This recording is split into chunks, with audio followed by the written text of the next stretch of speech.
Nii, enne kui ma Georgile sõna üle annan, siis paari sõnaga tänasest koolitusest, et SMS ja eriti email on e-poes üks olulisemaid tegelikult tööriistasid ja kui siin mõned aastad tagasi veel oli ka turunduskulude poolt lauseid, et kas emaili turundus on surnud, siis needsamad inimesed kõik täna ütlevad, et email on kõige olulisem turundus e-poes, mis on täitsa äge ja nii ta on, et kui sul on oma püsikliendibaas ja nendele emaili turundust teha.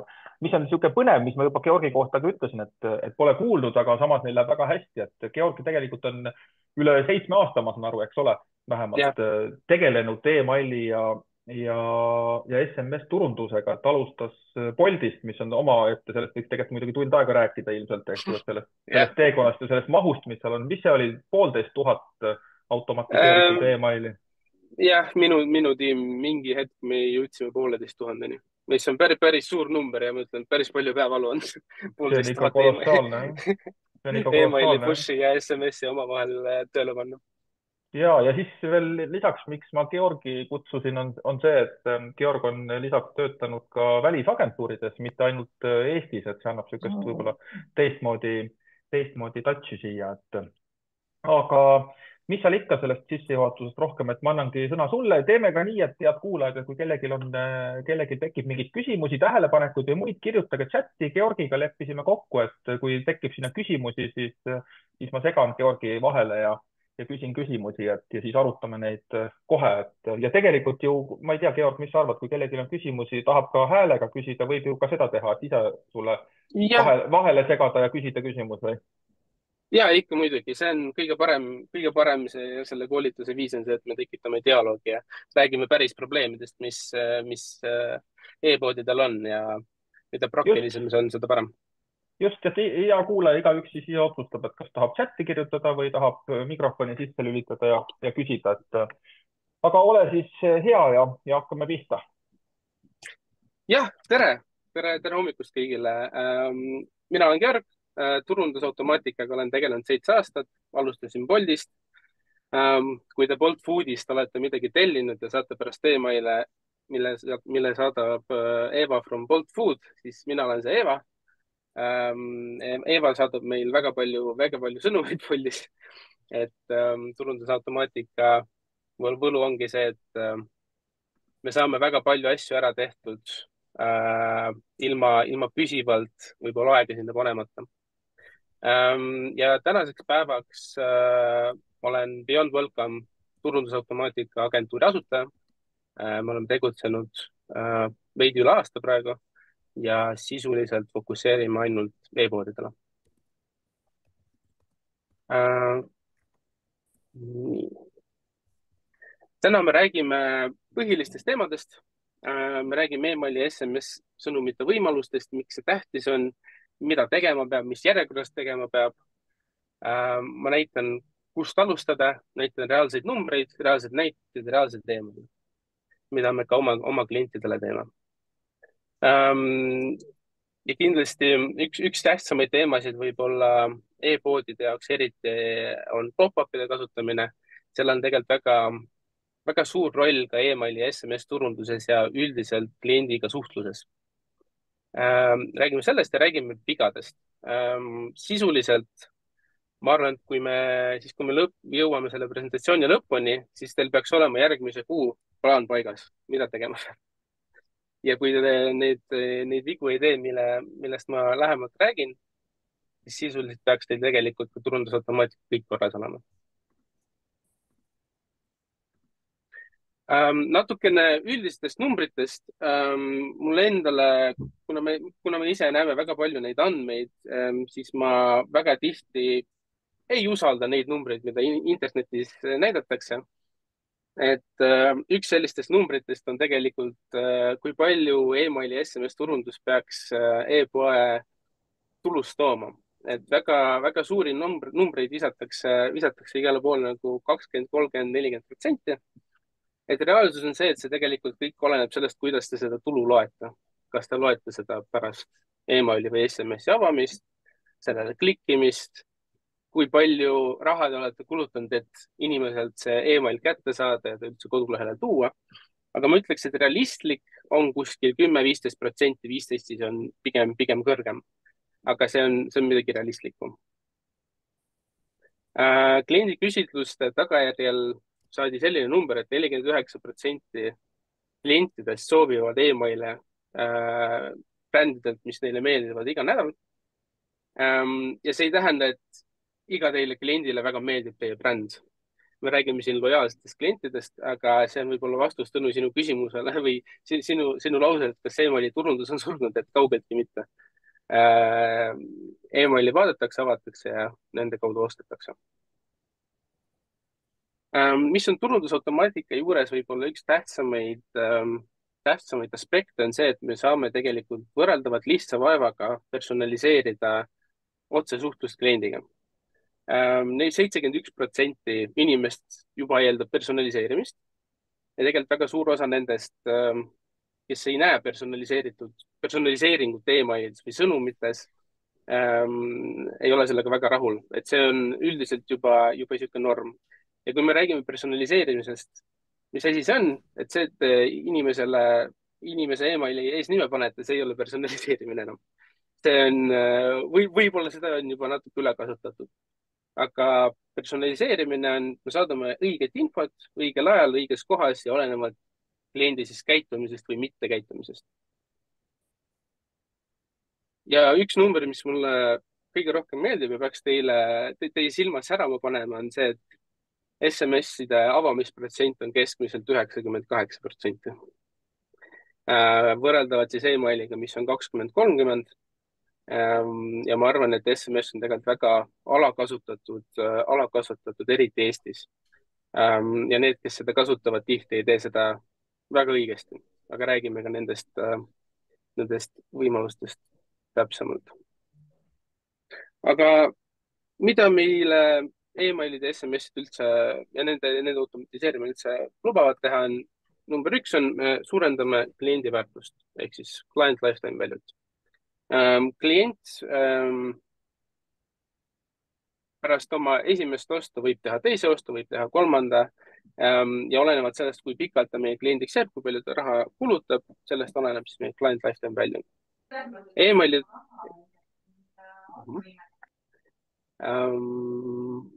emailide ja SMS-idega me saame seda kliendi väärtust suurendada. Sisuliselt kas pakkudes talle lisatooteid, pakkudes talle võimalusi, andes talle infot järgmise ostu sooritamiseks, kõikvõimalikud referral programmid. Et see on meie jaoks lihtsalt võimalus seda tulu ühelt kliendilt suurendada. Emaili saatmine on väga odav. SMS-id on ka võrreldavalt odavad, aga kallimad kui email, aga emaili saatmine sisuliselt, ütleme nii, et me ei maksa iga emaili pealt, mida me saadame, me maksame kliendi baasi pealt, üldiselt CRM-ides, mis tähendab, et mida rohkem me sisuliselt emaili saadame, seda odavamaks see muutub meie jaoks. Siin on tähtis mitte kohe iga päev hakata emaili saatma ja seadistama, aga see on pigem näide, et kui meil Google'i ja Meta reklaamid lähevad aina kallimaks, siis emailidega seda trendi hetkel ei ole. Kliendi lojaalsus ja kaasatus. Sisuliselt see on meie jaoks võimalus luua kliendiga dialoogi.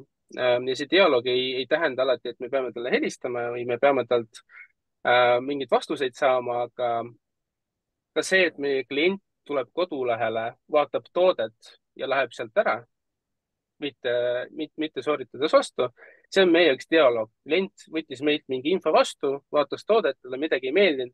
Sellega, et ta sealt kodulehelt ära läheb ja ostu ei soorita, ta näitab meile, et kas ta ei ole valmis, kas talle ei meeldi toode, kas ta ei leidnud mingit infot või tal tekkis mingi probleem. Ja tegelikult emailid ja SMS-id, eriti õigete CRM-ide kasutamine aitab seda infot näha, koguda ja dialoogi tegelikult kliendiga tekitada. Ja minu võib-olla lemmikpunkt on andmeanalüüs, et meil tegelikult läbi emailide, SMS-ide, kodulehe aktiivsuse trackimise koguneb väga suur hulk andmeid ja nende andmete analüüsi tagajärg peaks alati olema mingi protsessi, mingi sõnumi optimiseerimine. Et sisuliselt me tavaliselt kui klient tuleb meil kodulehel, me aitame tal jõuda punktist A punkti B, kus punkt B on siis ostu sooritamine või mõni muu kliendi tegevus, kuhu me tahame klienti suunata. Väga tähtis on tegelikult ka mainida, mida emaili ja SMS turundus ei suuda teha ja ei tee. Kindlasti ei tee halba toodet heaks. Et kui meil müügid ongi maas, nad ei ole kasvanud, pigem langevad, klienti ei tule. Ütleme nii, et emaili saatmine ei paranda seda viga. Te võite seda paar korda proovida, aga üldiselt see lihtsalt ei toimi pikapeale. Et olenemata sellest, kui hästi ja kui ilusad need emailid on ja kui palju me seal toodet ja meie ettevõtet kiidame, kui toode kliendile ei sobi, siis email seda ei müü. Kindlasti ei saa sõnumitega parandada kodulehe kasutajakogemust, kui meil kodulehel on mingid vead, kui meil puuduvad vajalikud maksevahendid, maksemeetodid, ükskõik mis probleemid meil kodulehel võivad olla. Jällegi emailid võib-olla siinkohal isegi teevad seda kasutajakogemust halvemaks. Kui me räägime väga ilusat juttu oma emailides ja SMS-ides, klient tuleb kodulehele, koduleht ei tööta, ütleme nii, et siis seda müüki ei toimu ka. Kui me võrdleme seda teiste turunduskanalitega, siis läbi emaili ei hangita kliente. Email ja SMS, jah, võib-olla ka pop-up'id on konversiooni optimiseerimise vahend. Nad ei tekita teile võluväel nii-öelda seda käivet juurde, see on olemasoleva baasiga töötamine ja ütleme nii, et email võtab üles siis, kui klient kodulehele tuleb. Sealt hakkab see emailide ja SMS-ide pop-up'ide mänguma. Ja jah, see ei tööta võluväel, see nõuab tegelikult päris suurt süstemaatilist tööd ja lähenemist.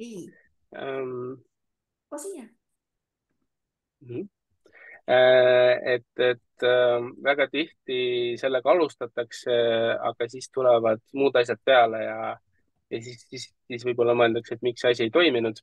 Aga sellega peab äkki jätkusuutlikult päris pikalt tegelema, et see võib-olla jõuaks sellele tasemele, mida iga ettevõte enda jaoks sobib.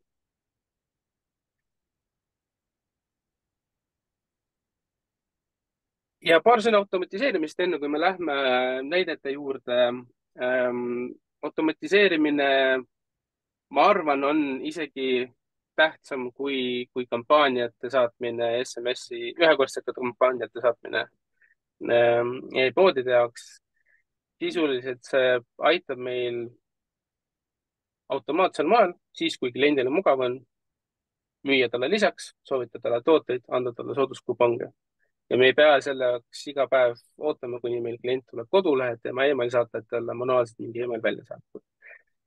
Me saame võita tagasi kaotatud kliente, ehk need, kes pole pikalt meilt midagi ostnud.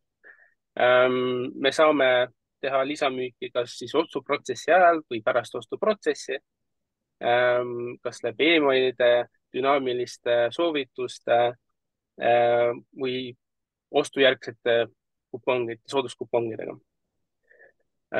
Samuti see on tegelikult, mida väga paljud ettevõtted ei tee, ei räägi oma plussidest.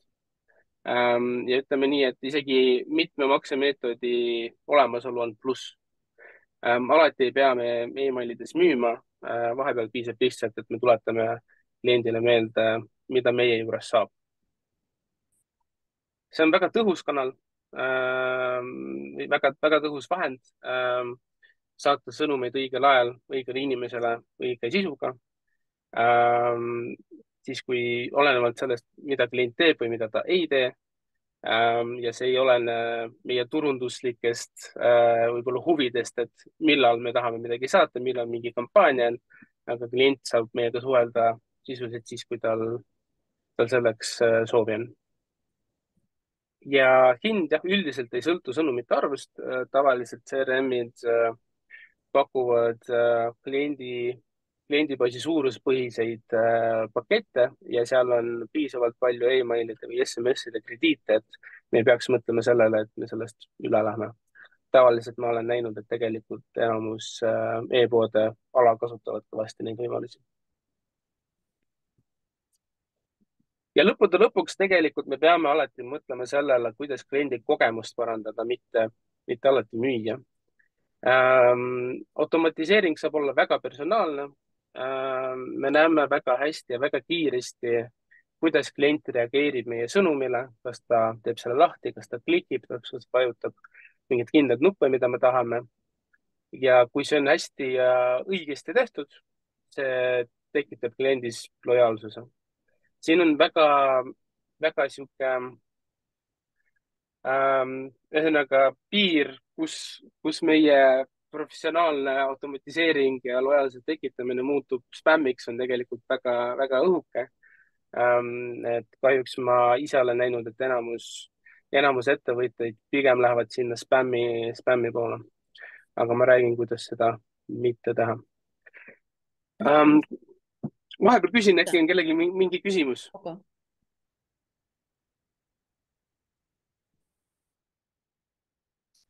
Ma arvan, et siis hetkel ei ole. Kui me räägime, millal me võiksime saata kliendile midagi automaatselt, siis tegelikult me peame mõtlema sellele, mis on kliendi teekond alates teie e-poe külastusest kuni ostu sooritamiseni. Kui me vaatame siin punkt 1, et klient külastas veebi, tegelikult väga suur hulk inimesi lähevad teie veebist lihtsalt minema. Ja kui te mingeid sõnumeid talle ei saada või ei näita sellel hetkel, siis ta suure tõenäosusega on juba kaotatud. Eriti kurb on siis, kui see klient tuli mõnest reklaamist ja te maksite selle kliki eest ja sisuliselt te kaotasite raha. Järgmine punkt on toote vaatamine. Klient uurib, mida te müüte, uurib toodet, mis teda huvitab. Ja jällegi 70-80% inimestest kaob ka siin ära. Sama ostukorviga. Sõpradele enamus klientidest mitte midagi mitte kunagi ei soovita. Ja see protsent, mis tuleb teil tagasi e-poodi teist ostu sooritama, on ikka väga väike.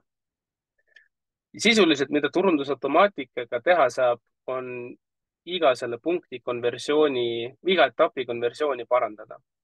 Saates õigeid sõnumeid õigel ajal õiges kohas. Ehk siis tegelikult iga etapi konversiooni kaotamine on meie jaoks võimalus. Kui klient külastas meil veebi, me saame näidata talle pop-upi, küsida e-maili, pakkuda sooduskoodi. Kui ta vaatas meie toodet, me saame automaatse e-mailiga sellest tootest rääkida või soovitada talle midagi muud, olenevalt sellest, mida ta vaatas.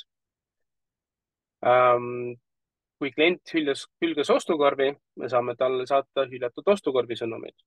Me saame seda teha olenevalt tema ostukorvi suurusest, tootegrupist, pakkuda erinevaid soodustusi, rääkida tasuta tarnest.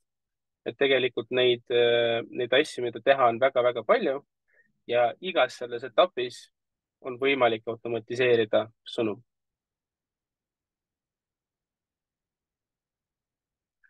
Ja nüüd tuleme selle juurde, kust alustada e-mailide automatiseerimisega. Et võimalusi on nagu ikka väga palju ja vahepeal ka liiga palju. Tähtis on siinkohal mitte üle mõelda ja tegutseda süstemaatiliselt. Top 3. Ma tegin teile nii... Georg, ma segaks kohe vahele. Teate, 2 küsimust on tulnud chatti, et äkki sa võtad need korraks ette sealt. Jah, teeme nii.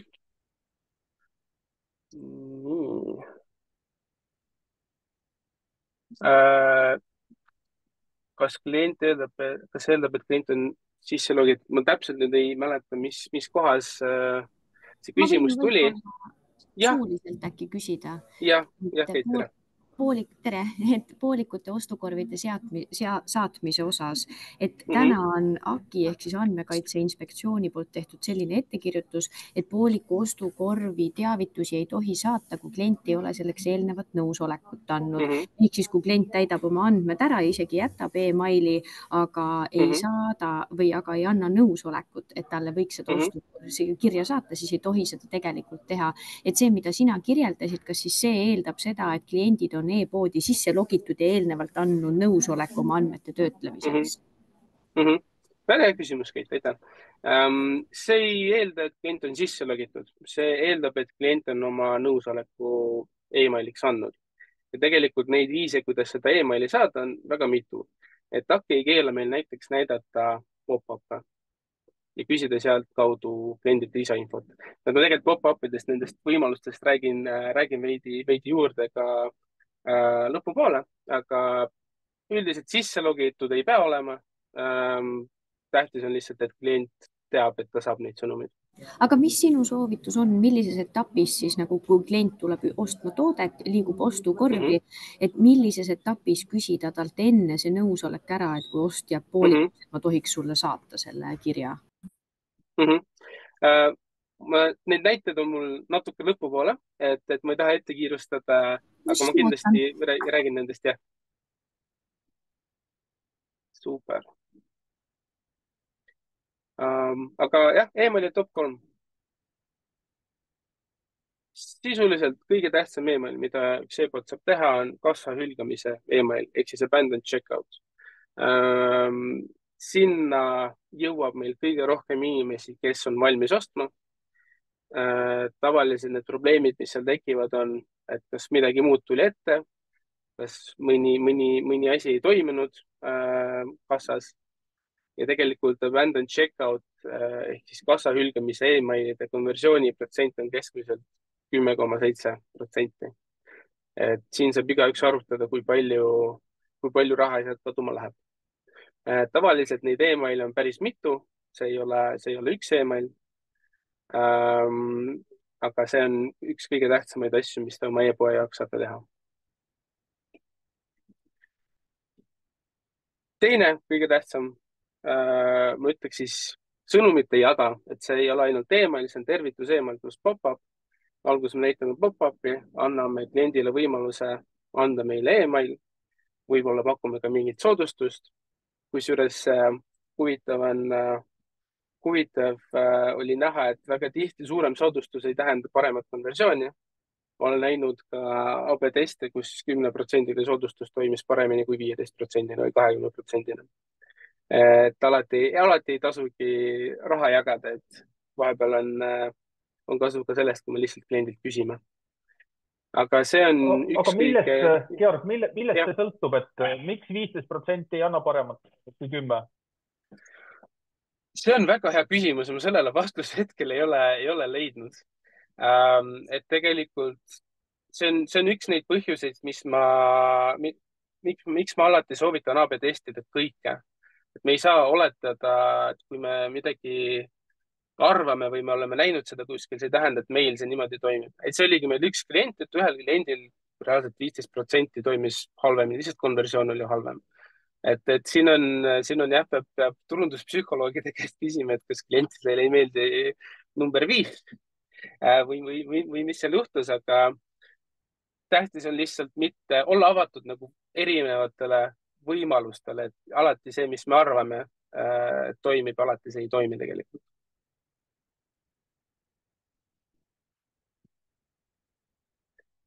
Ja kolmas on ostujärgne email ehk siis post-purchase email. Tegelikult üks parimaid kohti, kus me saame lisamüüki teha, on pärast seda, kui klient on meil ostu sooritanud. Ta on meid juba usaldanud, me saame talle pakkuda lisasoodustust, olenevalt, mis teie tarnevõimalused on. Vahel me oleme teinud ka selliseid ostujärgseid emaile, kus me ütleme, et kui sa nüüd 24 tunni jooksul ostad, siis me paneme sulle selle asja koos sinu eelnevalt ostetud pakiga kaasa. Siin on meil konversiooniprotsent kindlasti väiksem, 1–3%. Aga need 1–3% on lisaks sellele, mida klient juba kulutus. Seega on see ka, ma arvan, top 3 siuke hea viimane email või emailide jada, mida me saame teha. Näiteid. Väga lihtne, võib-olla natuke liiga lihtne näide, aga selline on ühe meie kliendi ostukorvi hülgamise email. Siin on tähtis aru saada, millega ettevõte tegeleb, miks siin midagi muud ei ole. See on pigem kallite toodetega, mis on suunatud siis enese detoxile sisuliselt. Need on kallid tooted. See ettevõte ei paku soodustusi ja selle ettevõtte kliendibaas on väga lojaalne. Ehk siis alati ei peagi oma emaili üle korvama informatsiooniga. Vahel on lihtsalt tähtis ennast meelde tuletada ja inimestele see võimalus anda, et nad saaksid selle ostu lõpetada. Siin on näide Magda Beauty'st ehk siis see on meil tervituse email. Klient näeb pop-up'i, annab oma emaili, saadame talle koodi. Et esimeses emailis pärast pop-up'i kindlasti ei ole mõtet oma ettevõtte eduloost rääkida, et klient tuli teil kodulehele, ta andis teile emaili selleks, et annaksite talle sooduse. Aga lihtsalt andke talle see soodus. et ärge üritage tema teekonda muuta. Tegelikult tihti me kasutamegi ka pop-up'e, kus meil on mitmeosaline pop-up, et kui klient annab meile emaili aadressi, me kohe järgmises pop-up'i aknas näitame talle seda sooduskoodi ka, et oleneb, mis teie strateegia on ja kuidas te emaile kogute, aga üldiselt üritage alati teha kliendi jaoks kõik nii mugavaks, kui saab. Et mõelge nagu enda peale ka, et kas teil oleks mugav kasutada seda kodulehte niimoodi ja saada see sooduskood niimoodi. Ja viimane näide on ostujärgne email. See on nüüd natukene, ta ei lähe kohe pärast ostu, aga ta läheb mõni nädal pärast ostu. Ja siin sisuliselt meil klient müüb koeratoitu ja neil on võimalus sellel koeratoitu osta üks kord või vormistada tellimus, et näiteks iga kuu tuleb see koeratoit kohale. Ja pärast mitmendat, kui inimene on juba seda ühte toodet ostnud mitu korda, me soovitame talle säästa 10% ja tellimus vormistada. Et sellised lihtsad näited. Tegelikult ma arvan, et enamus ettevõtteid tegelikult mõtlevad üle, kui palju ja mis infot peab emaili panema. Et me peame arvestama sellega, et inimesed ei jaksa lugeda neid jõuedalt pikki paragrahve.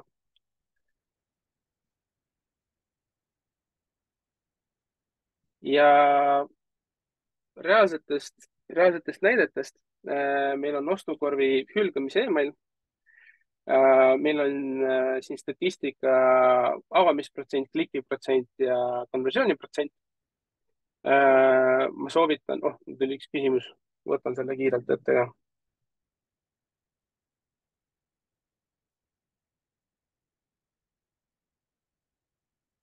Jah, Triin, see on absoluutselt, see on üks suuremaid vigu tegelikult, mida ettevõtted teevad. Nad jagavad väga palju sooduskoode. Siin on kaks tegelikult küsimust, et mis on meie ettevõtte strateegia, kas meil on okei jagada kogu aeg sooduskoode ja olla see odav bränd või sooduskoodi bränd või me tahame jääda kallimaks ja mitte nii väga ära hellitada. Et tegelikult neid sooduskoodidega inimeste juhtimist ühest punktist teise, see on okei, kui me samal ajal ei saada 2 emaili nädalas, et meil on nüüd -40% kogu aeg. Et siin on tegelikult hea õige balanss leida ja mõelda kindlasti selle peale, kuidas see sooduskoodi andmine marginaalile mõjub, et kas seda on tegelikult mõtet teha. Aga nagu praktika näitab, vahepeal piisab lihtsalt, kui me küsime kliendilt infot, et me ei pea alati selle eest midagi pakkuma.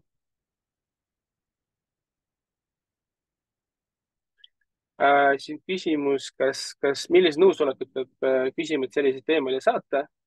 Kas piisab uudiskirjaga liitumist? Jah, piisab küll. Praegu ma ei ole näinud pretsedente, kus me peaksime eraldi eri lube küsima.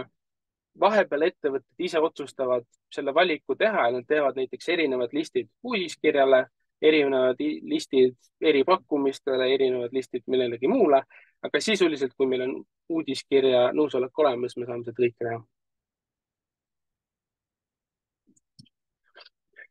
Aga nii, igas automatiseeringus ma soovitan teha vähemalt 3 emaili.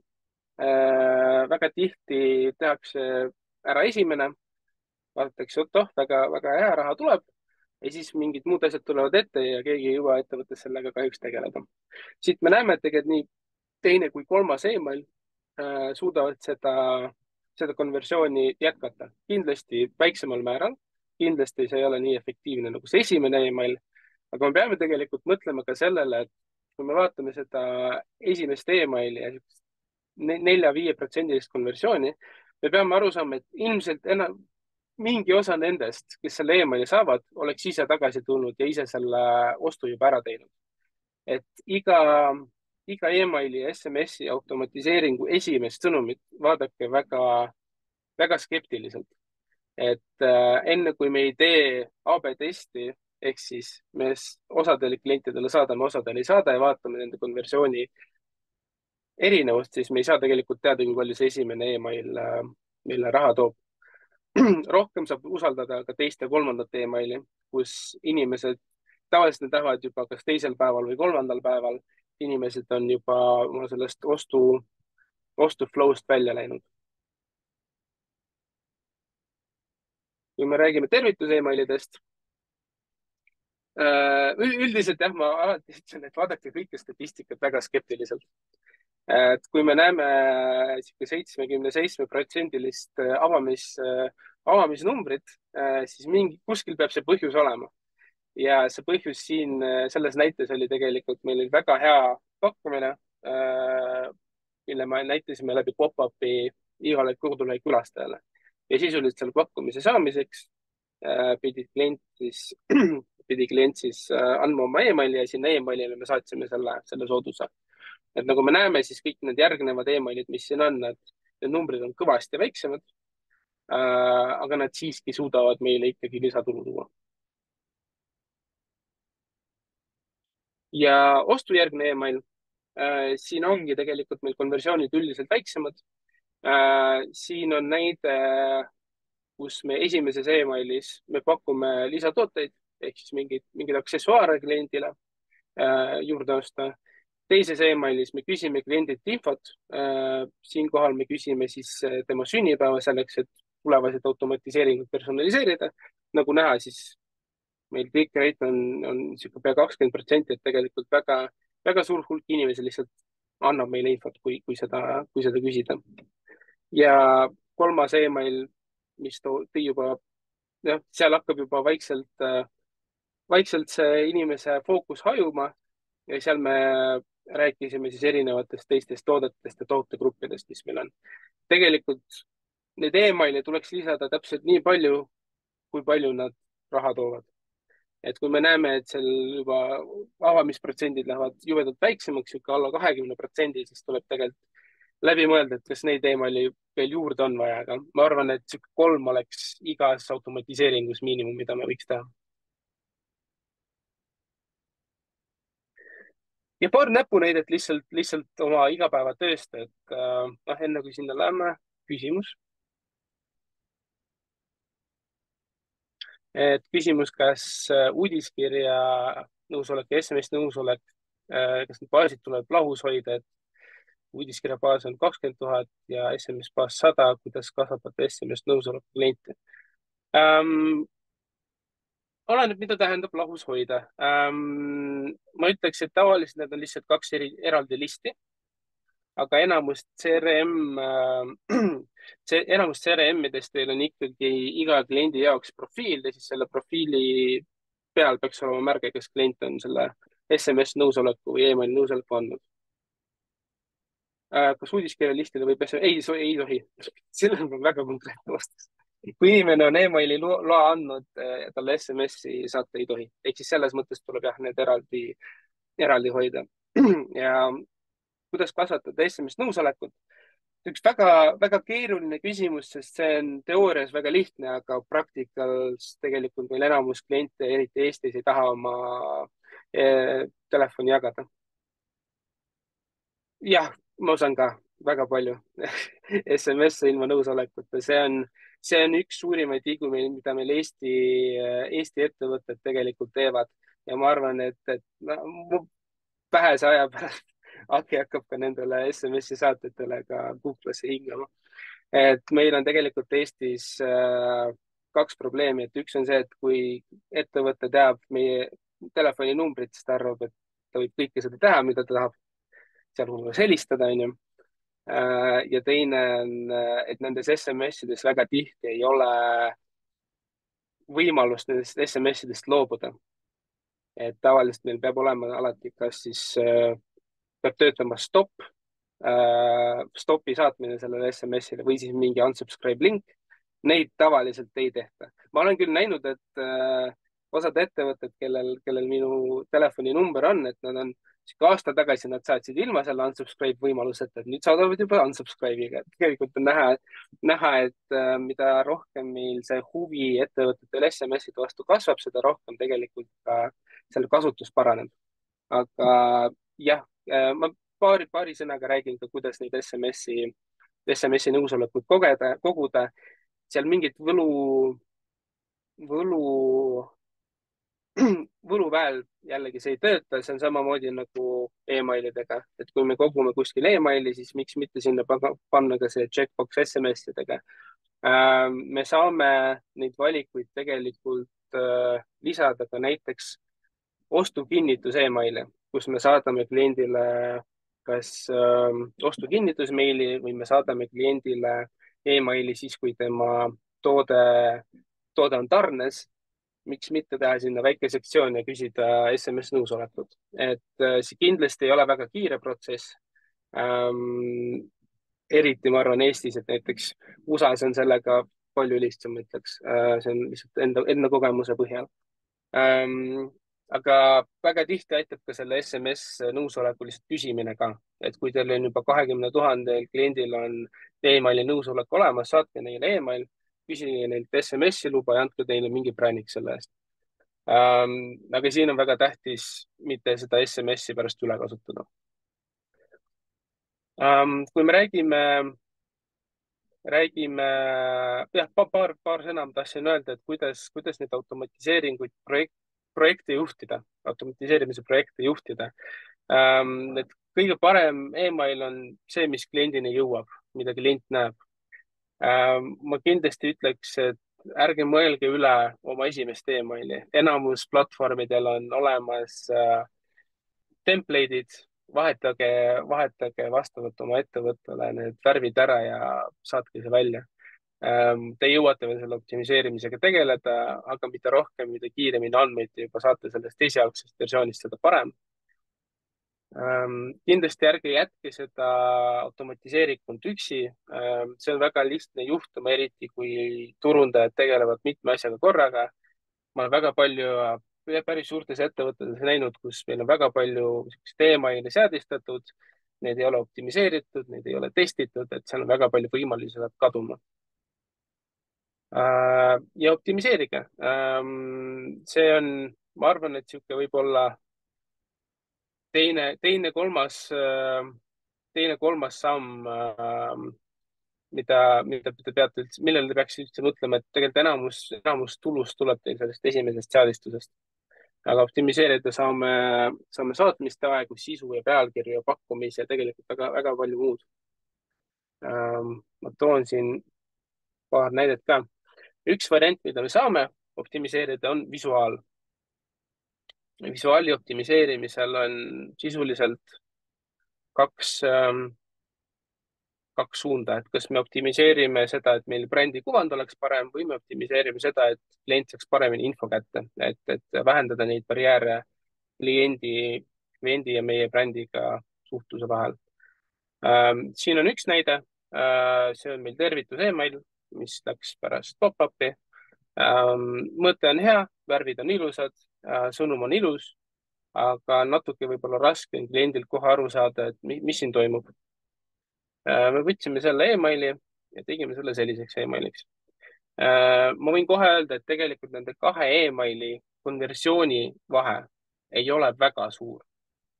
Aga see, kuidas klient teie brändi näeb, see muudab tegelikult seda, mitte lojaalselt, aga see muudab, kuidas klient teie brändiga suhtleb. Et meil on väga suur vahe, et kas me näeme sihukest kirja esimesena või me näeme sihukest kirja esimesena. Ja kui kellelgi on argument, et väga tore, kui ettevõttel selliseid ilusaid pilte on ju kasutada, et seda brändi kuvandit parandada, et see on AI-ga tehtud pilt. ei ole teil kalleid photoshoot'e vaja selle jaoks, et sellised emaili teha.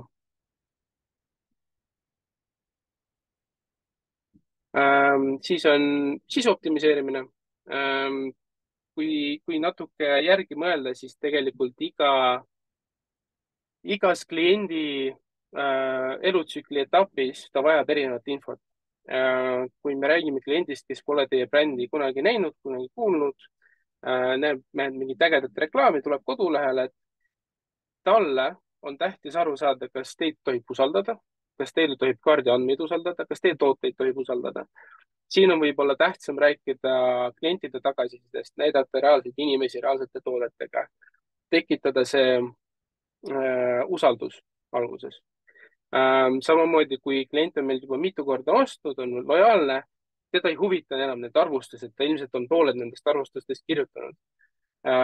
Teda huvitab ilmselt juba mingi muu info, et kas meil see tasuta transport on muutunud, kas meil on mingi lojaalsusprogramm, kus ta saab osaleda.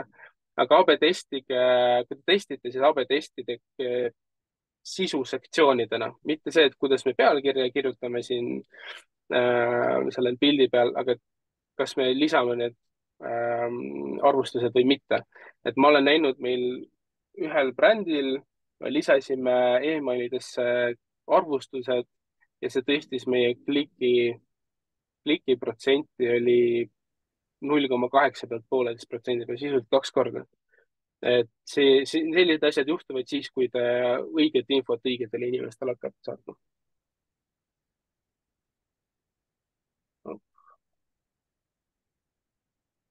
Nii, nii, tuleme tagasi. Ja siis on tehniline optimiseerimine. Et niimoodi näeb välja abandoned checkout, üks email. Klient tuleb kodulehele, hakkab ostu sooritama, ei lõpeta seda ostu sooritamist. Ootame 2 tundi, anname talle 2 tundi võimalust ostu sooritada. Kui ta seda ei tee, saadame emaili. See on üldiselt väga lihtne arusaadav seadistus ja vähemalt selline asi peaks teil kodulehel juba olemas olema.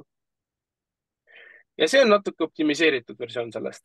Me saadame ikka selle sama emaili esimeseks emailiks, aga siis me hakkame saatma soodustusi ja need soodustused selles versioonis olenevalt meil sellest, kui suur on kliendi ostukorv. Eks mida suurem on ostukorv, seda rohkem on meil võimalust anda sooduskoode. Seadistame need sõnumid ära ja vaatame, kui palju see tegelikult mõjutab konversiooni. Et neid võimalusi on väga palju, neid, kuidas me neid emaile splitime, mis põhjusega. Me võime seda teha olenevalt tootegrupist, on ju, mitmes ost see on, kui palju raha on klient kogu elu jooksul meil kulutanud. Tegelikult võimalused väga-väga palju. Jällegi tähtis on mitte üle mõelda ja proovida keskenduda sellele, mis meil suurima tõenäosusega selle ajakulu tagasi teenib ja raha sisuliselt.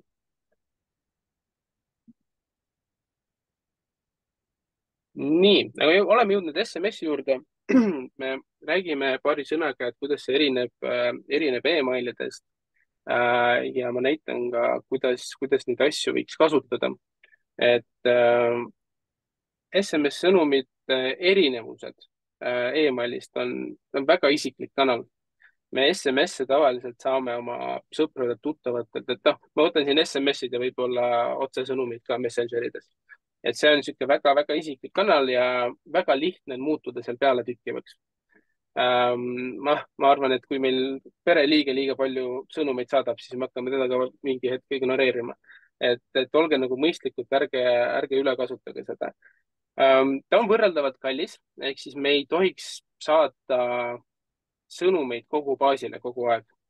Kui te arvutate, kui palju teil see sõnumite saatmine maksab ja vaatate, kui suur teil see konversioon on ja vaatate, kui suur teie marginaal seal on ja kui palju kõik seda raha olete kulutanud juba selleks, et seda SMS-i saata, siis võib-olla ei ole mõtet seda SMS-i saata. Või siis saate seda kas väga lojaalsetele klientidele, mingile kindlale sihtgrupile. Aga tegelikult kõige suurem probleem, ma näen Eesti ettevõtetel on see, et SMS luba pole kunagi korjatud, seda ei ole. Jubedalt tahaks SMS-i saata. Saame isegi ka mingi SMS-i, kus me ei ole päris luba antud. Ja tegelikult see tekitabki selle laviini efekti, et keegi saab SMS-i, mõtleb, tahaks ka teha, hakkab saatma, tegelikult teeb seda väga valesti, on ju. Et see nõuab nõuab läbimõeldust tegelikult, et millal me, kui me tahame poole aasta pärast SMS-e saata, siis me peaks seda luba hakkama küsima homme. Sest kui meil on 2, 3, 5 inimest on andnud selle SMS loa, siis kui palju me viitsime sinna aega panna, et neile seda 5 SMS-i saata. Et seda peaks koguma kõvasti varem. Küsimuse. See on üks raske küsimus. See tegelikult oleneb kõik relevantsusest. Kui optimaalne, mis on optimaalne emailide SMS-ide intervall, kui palju neid saata, et kui meil ütleme niimoodi, et ma arvan, et vähemalt 2 uudiskirja või sihukest müügikirja kuus peaks saatma, kui me ei räägi automatiseeringust. See on vähemalt 2. See ei tähenda, et me peame saatma seda email kõigile. Kui meil on kliendibaas, kes on näiteks ostnud ja need, kes ei ole ostnud, saadame ühe emaili ühele baasile, teisele baasile. Automatiseeritud sõnumitest. See on natuke olukord teine. See oleneb, kui aktiivne teie klient on ja kas see info, mida te saadate, on talle iga kord relevantne. Näiteks ostukorvi hülgamise emaili jadad. Tavaliselt meie lisame, et klient saab sellesse jadasse tulla kord nädala jooksul. Et kui ta on ühe korra juba sinna sisse tulnud, siis vähemalt 7 päeva peab minema mööda enne, kui me talle sama sisuga või sarnase sisuga emaili saadame. Et see on kõik tegelikult AB testimise küsimus. Ma olen näinud väga agressiivseid emaili jadasid, kus me saadame 3 ostuhülgamise emaili päevas ja nad töötavad. Mis on nagu kõige naljakam, et see võib-olla alati ei tundu loogiline, aga sellel ettevõttel just nendele toodetele, mis nad müüsid, oli see relevantne intervall.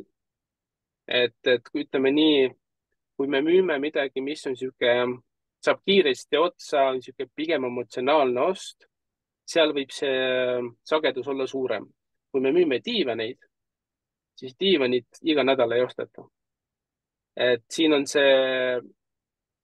peab leidma selle balansi teie müüdavate toodete ja siis kliendi käitumise vahel.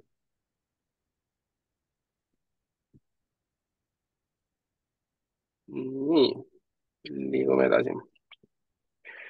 Aga top 3 SMS-id, mida võiks saata. Neid võimalusi, millal ja mida saata, on kindlasti rohkem. Räägime kõige tähtsamatest. VIP-pakkumised, flash-müügid. Väga hästi SMS-id toimivad ajakriitilisteks sõnumiteks. Ehk siis, kui meil on jäänud 12 tundi müügi lõpuni, kui meil on jäänud 24 tundi, kui meil on mingi pakkumine, mida me tahame teha ainult lojaalsetele klientidele.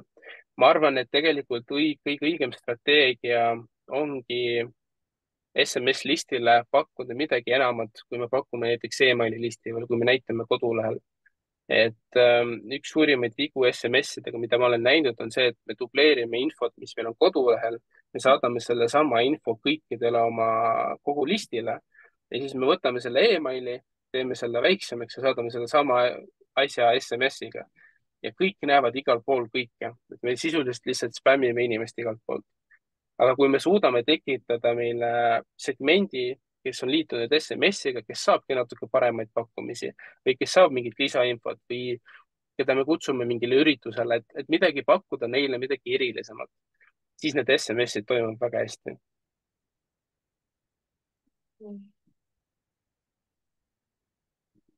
Number 2 on isiklikud pakkumised, et mingi sõnum, mida me ootaksime võib-olla saada ka meie sõpradelt ja perelt, sünnipäev, tähtpäev, midagi, mis aitab seda sooja suhet kliendiga luua.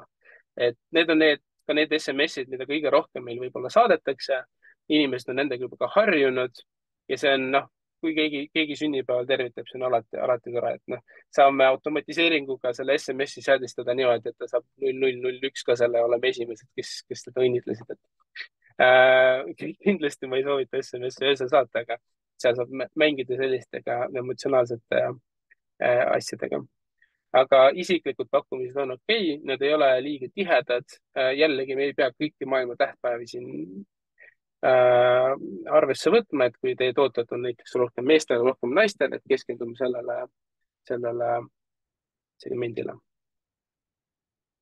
Ja kolmas variant, kuidas SMS peaks kasutama, on automatiseeritud emailide lisakanal. Tegelikult ka kampaaniate lisakanal. See ei tohiks olla saadetud paralleelselt emailidega.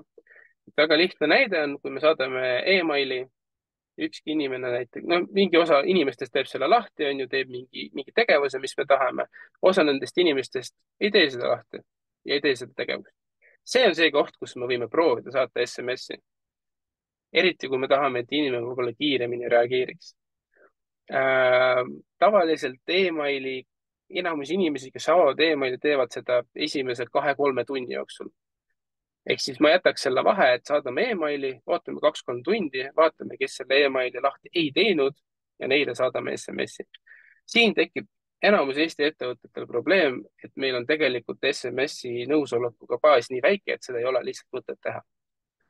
Et kuigi see on mul siin top 3-s, me kasutame seda USA-s väga palju. USA-s inimesed jagavad oma infot kuidagi allimalt kui meil Eestis. Et Eestis tegelikult see 3. punkti küsimus on see, et kui hästi arenenud teil see SMS baas on. Näited nendest 3-st. Siin on meil flash sale, siin on meil 300 toodet, mida me jagame laiali. See on saadetud siis listile, kes on meil SMS-iga liitunud, need on lojaalsed kliendid. Need on kliendid, kes teavadki, et need SMS-idega tulevad paremad pakkumised, toimib väga edukalt. Sünnipäeva tervitus. Siin on lihtne näide Changeable, et tegelikult alati, mulle siin see näide väga meeldib, sest alati ei pea suunama kogu aeg inimest kodulehele. Tulenevalt sellest, mis teie kliendiga suhtluse müügistrateegia on, võib kutsuda klienti SMS-iga kohale näiteks sünnipäeval, et ta saaks selle teie füüsilise poe, kui see on olemas, nagu kogemus, et alati mõelge sellele, kuidas te saate kliendile endaga suhtlusega mugavaks teha.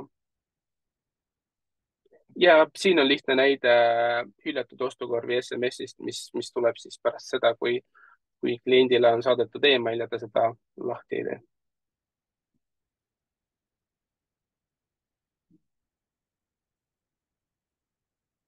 Nii, kas siin on? Jah, peab küll. SMS-ist peab saama loobuda. Ehk siis, kas siis jah, nagu Change'il siin on stop change, Bullimaxil on stop to opt out. Väga tihti kasutatakse ka linke ja need lingid üldiselt on seotud siis mingi unsubscribe page'iga. Ta ei pea olema lingina, peab olema töötav unsubscribe. Link võib olla, peabki olema kas link või siis stop. Et tegelikult see stop on niisugune hea tava, tavaliselt on seal päris mitu keyword'i, mis selle unsubscribe ära teevad, on kas stop, enough, lõpeta, et neid tegelikult kõiki saab seadistada SMS platvormidel.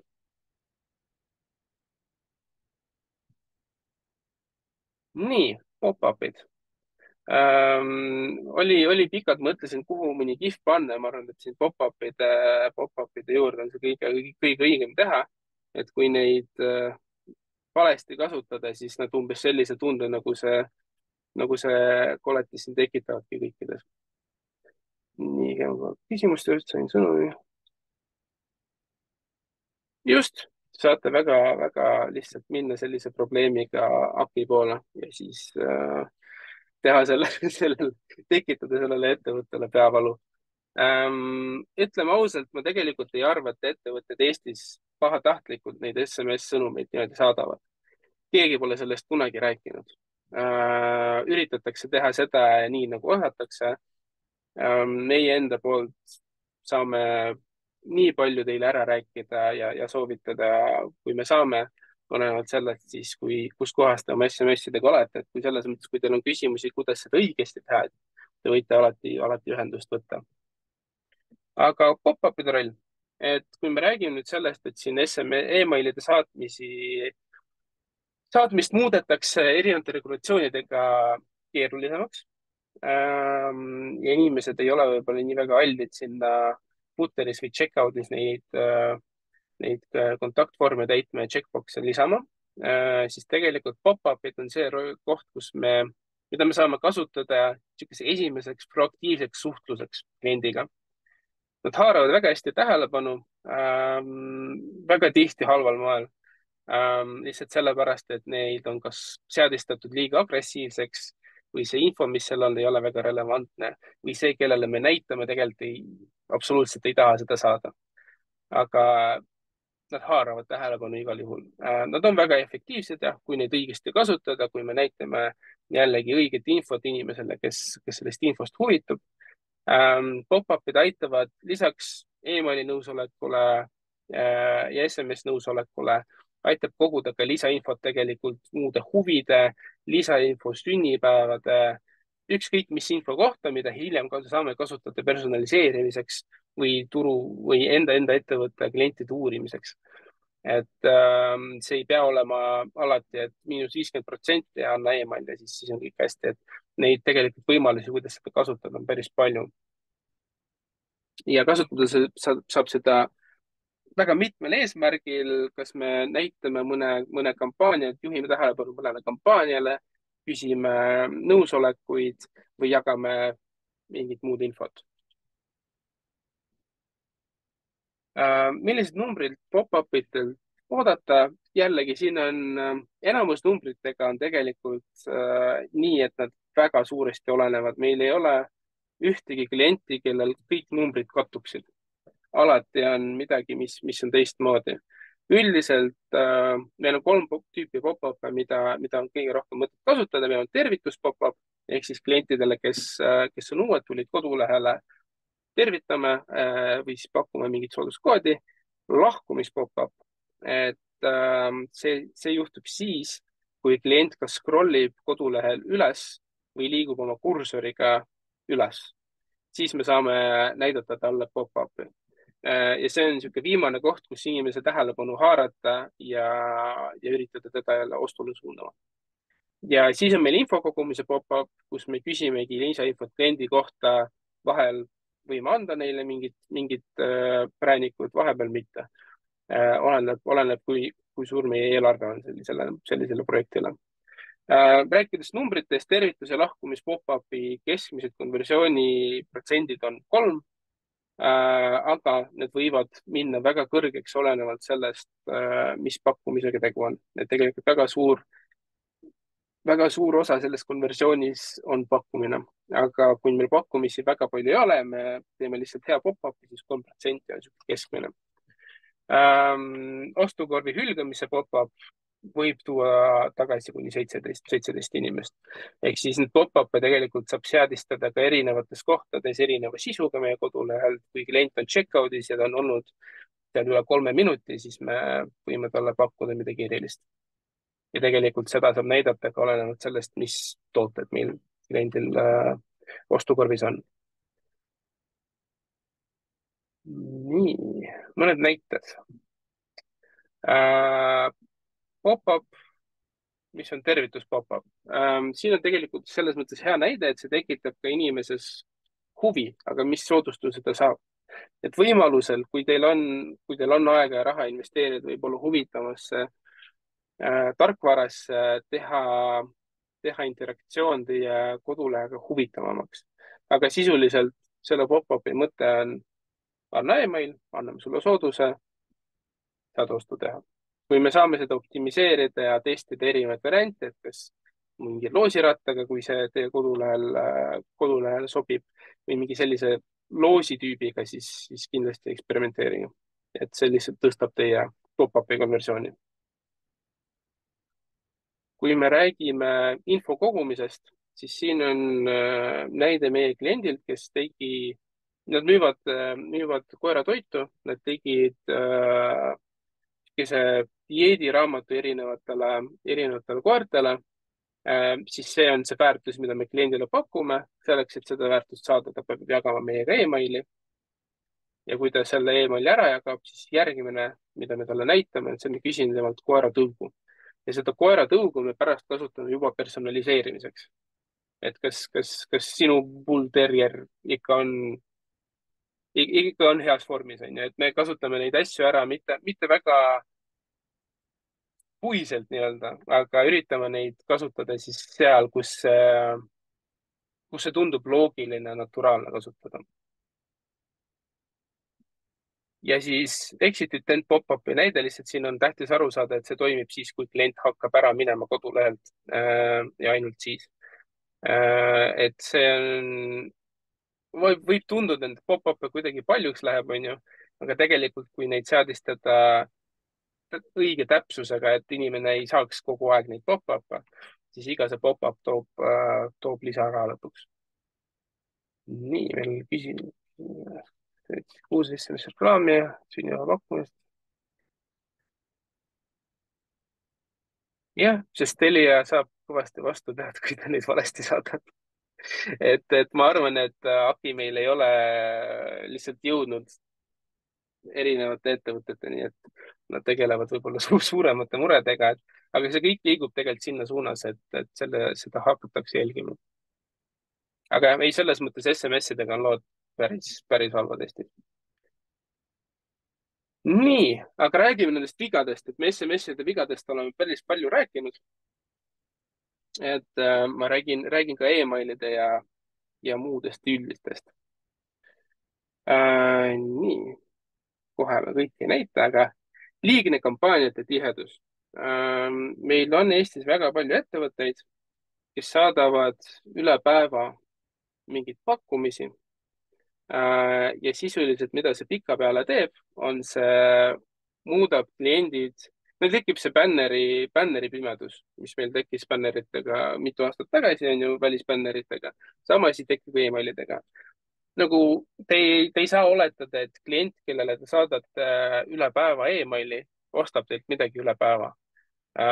Et see sihukese tihedusega emaili saata, nad peavad olema kas väga relevantsed, väga personaalsed või korralikult segmenteeritud. Siis jah, see on väga hea küsimus oli nüüd soodustuste kohta, et soodustustega on väga lihtne liiale minna. Ja veel raskem on seal soodustuste august välja tulla. Et kui teil klient on harjunud teie tooteid ostma kas soodustusega või jah, sisuliselt mitte täishinnaga, siis ta jääbki ootama seda kampaaniat. Ja kui te teete neid üle päeva, siis ta ei pea väga kaua ootama ka. Segmenteerimise puudumine. Ma ütleks, et alati ei ole mõtet segmenteerida. Ma arvan, et kui teil on sihuke 5000, 10 000 emaili suurune kliendibaas, siis seda võib-olla ei ole väga mõtet segmenteerida. Esimene segment, mille ma sellisel juhul ära teeks, on inimesed, kes on avanud meie emaile ja inimesed, kes ei ole avanud emaili. Kui meil klient ei ole 20 emaili avanud, siis selle 21-sel ei ole ka mõtet. Et siin ma ütlen otse ausalt, jätke inimesed rahule mingist hetkest. Et kuidas meie teeme tavaliselt on see, et me teeme aktiivsete ja mitteaktiivsete segmendid esimestena. Ja mitteaktiivsed on need, kes ei ole on saanud emaile ja ei ole neid avanud. Ei ole käinud kodulehel, ehk siis me ei ole trackinud nende kodulehe tegevust ja ei ole ostnud viimase näiteks poole aasta jooksul. Need on meil mitteaktiivsed ja neile me saadame kas vähem või ei saada üldse neid sõnumeid. Seda on turundajatel eriti natuke valus teha, et meil on nagu suur baas, on ju, kuidas me kõigile seda sõnumit ei saada. Aga aus vastus on see, et aga sellel ei ole, see ei muuda mitte midagi. Peale selle, et see võib-olla rikub teie emaili domeeni lõpuks ära. Võtan siin vahepeal küsimuse.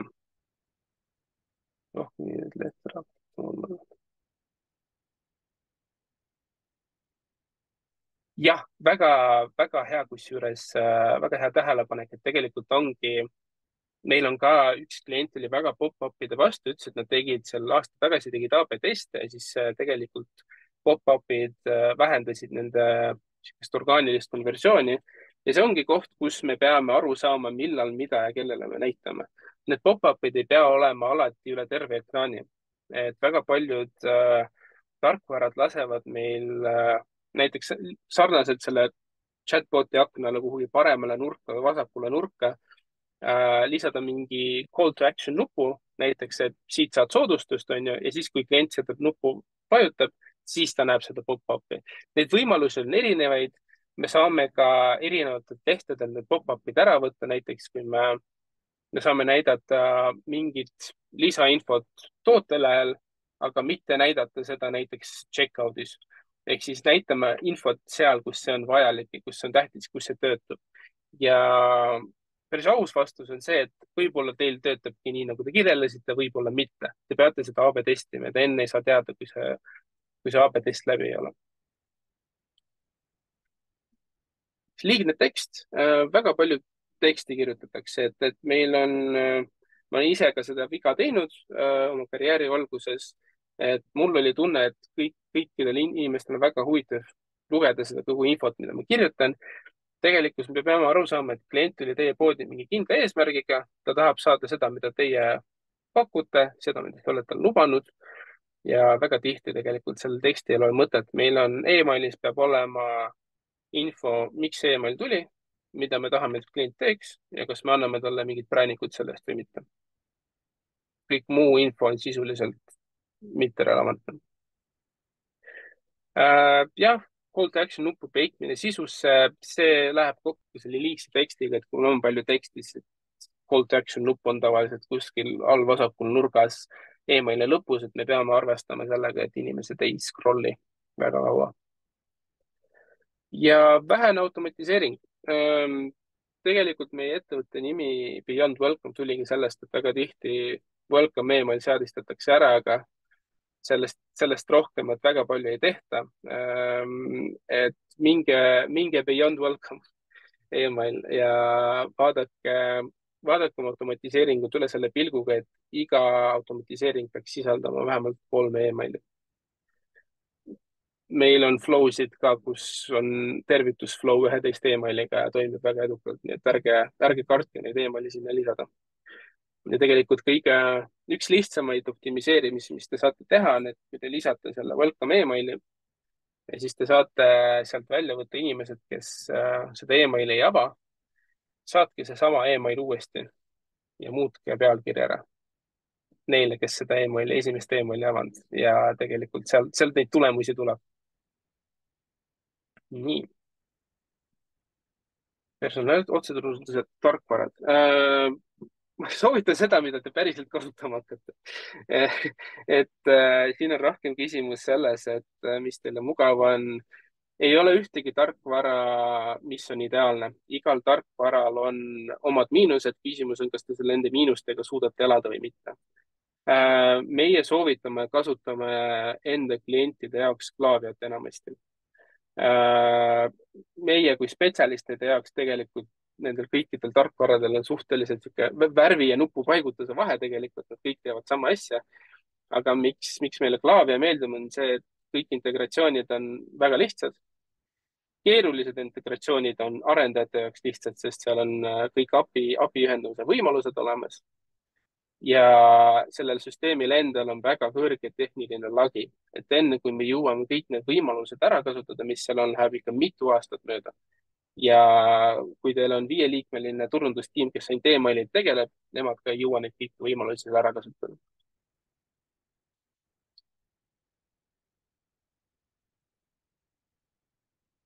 Jah, hea küsimus. Meil on Omnisend, mida on kiidetud. Meil on SendLane, mis praegu ma olen väga palju näinud, et seda mainitakse väga tihti koos Klaviaga. Võib-olla see on nende turundusstrateegia, aga SendLane on üks nendest. Kui te olete väiksem e-pood, siis sobib ka MailChimp. Mulle ausalt öeldes MailChimp endale isiklikult ei meeldi, kuidas on selle üles ehitanud, aga MailChimp on selles mõttes hea, odav ja lihtne võib-olla alustuseks. Aga ma arvan, et kui teil on üle 50 000 kliendi, siis pigem kasutaks Klaviat. Et tegelikult neid tööriiste on väga palju. Üks asi, mida ma pigem soovitan vältida, on uudsete AI-l põhinevate tööriistade kasutamine. Ilmselt poole aasta pärast te saate aru, et see tööriist ei suuda seda teha, mida teil on vaja teha. Et kogu see AI ülehaipimine võib mõjuda teile endale halvasti, lihtsalt teie aega raisata. jah, Sendlane, just, see oli Sendlane, Omnisend on ka pidavalt olema päris hea. nii, ja mis juhtub siis, kui me saadame kampaaniaid kogu baasile pikema aja jooksul? Punane on meil klikkide protsent, sinine on meil teenitud euro iga saadetud meili kohta, ehk siis efektiivsuse näitaja on sinine ja klikid on punane. Huvitaval, see ettevõte saatis meil siis pika aja jooksul iga nädal 2 kirja. Ja sisuliselt need olid kas lihtsalt soodustused järjekordsed või info, mis väga inimesi ei kõnetanud. Ja tehti seda pika aja jooksul kogu baasile. Me näeme, et meil klikiprotsendid on madalamaks läinud. Me näeme, et meil iga saadetud emaili pealt me teenime 17 sendi asemelt 3 senti. Siit välja tulla on väga keeruline töö, sest te olete oma klientide usalduse tegelikult juba selleks hetkeks siin kaotanud. Et ärge seda viga korrake. See on päriselt probleem ja kui te praegu neid emaili ei saada ja hakkate just niimoodi tegema, et kogu aeg kõigile kõike ei segmenteeri ja küll nad ostavad, siis lõpuks ei osta. Ja huvitaval kombel tegelikult sellel ettevõttel avamisprotsendid jäid suhteliselt stabiilseks, aga just need näitajad, mis näitavad efektiivsust, langesid. SMS-ide pealt, GDPR-i eiramine, sellest on päris palju juttu täna olnud, aga SMS-i saatmiseks peab olema eraldi luba. E-maili luba ei sobi. Kui me arvame, et küll inimene annab loa, kui me küsime sealt SMS-i saates, ei sobi. Peab küsima enne.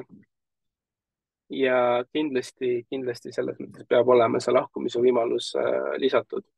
Kas siis stopina, isegi kui see töötab stopp sõnumiga vastamisel, me peame välja tooma, mida peab inimene tegema, et sellest SMS-ist loobuma. Inimesel peab väga selgelt olema. Ja teiseks, kui mõtlete tegelikult nagu inimlikust perspektiivist, kui teil on klient, kellele te ei anna võimalust unsubscribe ida sõnumitest, ja ta tahab seda teha, siis ainuke asi, mis te teete, et te ajate oma klienti närvi. Et mingit head positiivset käitumist sealt ei tule. Nii, võtame vahepeal küsimuse.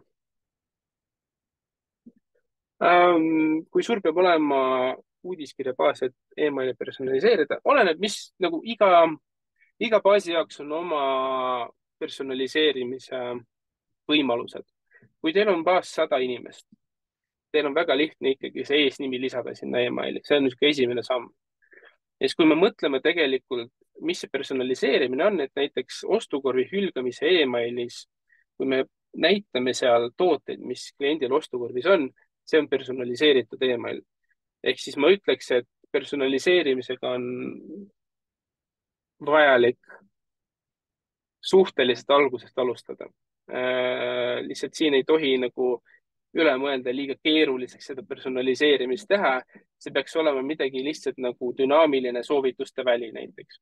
Et seal samas Klavias on erinevad dünaamiliste tootesoovituste väljade võimalused, näiteks need, mis baseeruvad kliendi vaadatud toodetel või nad baseeruvad inimestel, et mida vaatasid teised inimesed, kes seda tootet vaatasid. Et need on ka personaliseeringud, need võtavad sisuliselt 10 minutit aega, kui te seda emaili seadistate. Nii et ma arvan, et 10 000 on väga palju. Ma arvan, et juba mingi 1000 inimesest on mõtet mõelda.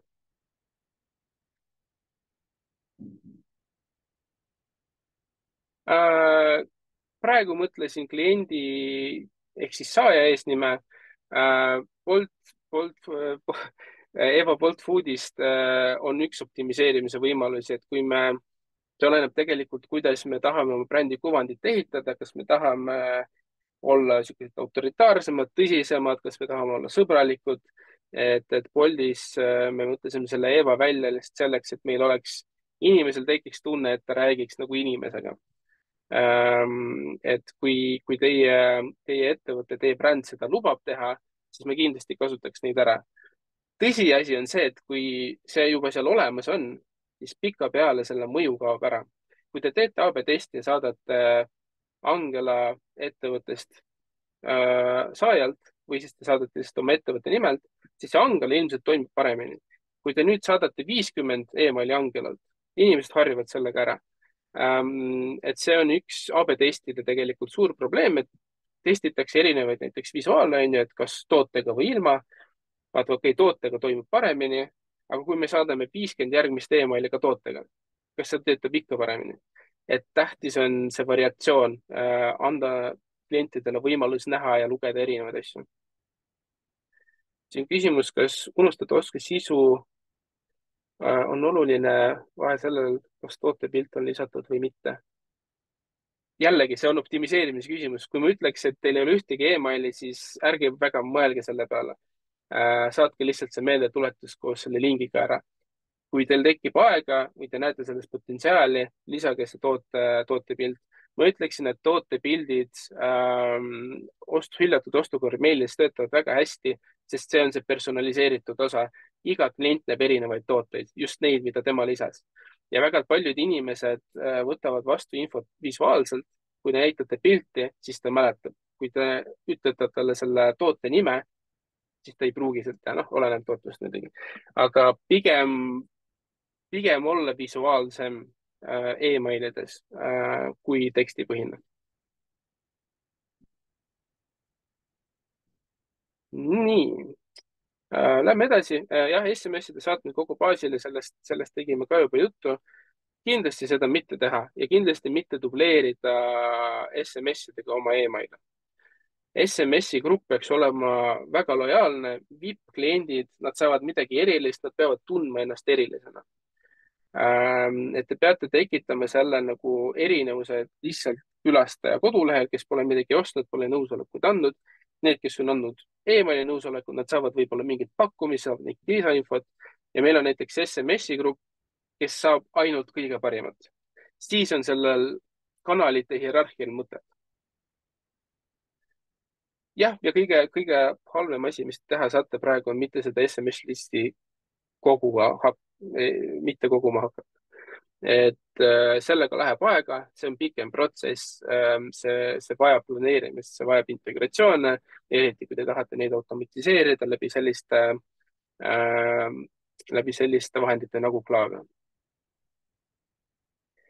Nii, ja paar üldist viga, mida ma olen näinud üldiselt emaili ja SMS turunduses. AB testimise pärast. Et kui meil lihtsalt ei ole võib-olla muid mõtteid, mida teha, siis me hakkame AB testima, et kumb emoji rohkem sobib sinna pealkirja. Tegelikult suur osa AB testides ei ole statistiliselt relevantsed. Õnneks meil Klavios jällegi tegelikult arvutab meil ise ära ja ütleb, millal me mingi võitja kätte saame, näeme. Ma ütleks, et alla 1000 inimese valimiga AB testil ei ole otseselt väga mõtet.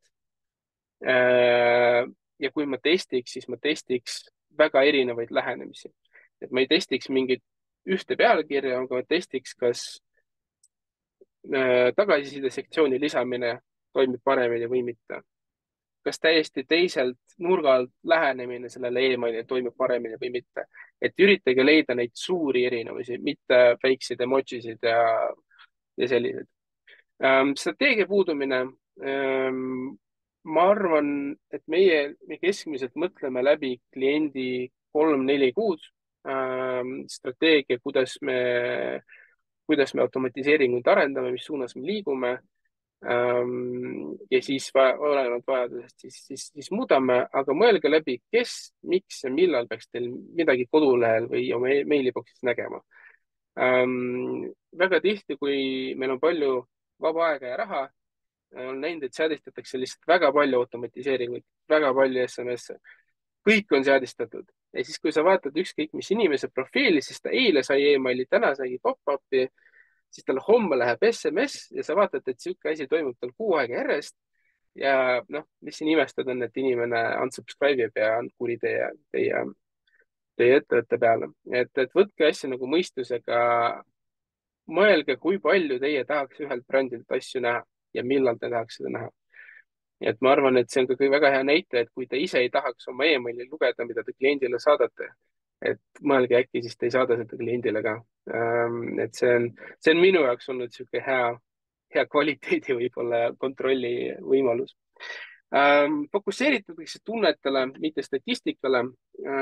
Üks minu lemmiknäited on, et kohe, kui ma räägin automatiseerimisest ja automatiseeritud kampaaniatest, siis ma kuulen sünnipäeva pakkumistest, et see on ju, seda saab ju teha, see on väga äge asi, on ju, see on siuke, tekitab toreda tunde, on personaalne, aga siis on küsimus, et kui palju andmeid klientide sünnipäevade kohta meil on, kui palju kliente meil on. Kui me teeme 3 ostukorvi hülgamise emaili, kas sellel on rohkem finantsiliselt mõtet kui sünnipäeva meilil? Vastus on, et on küll. Et mõelge olenevalt statistikast, tegelikult seda statistikat üle interneti, just e-poodide ja meiliturunduses on väga-väga palju.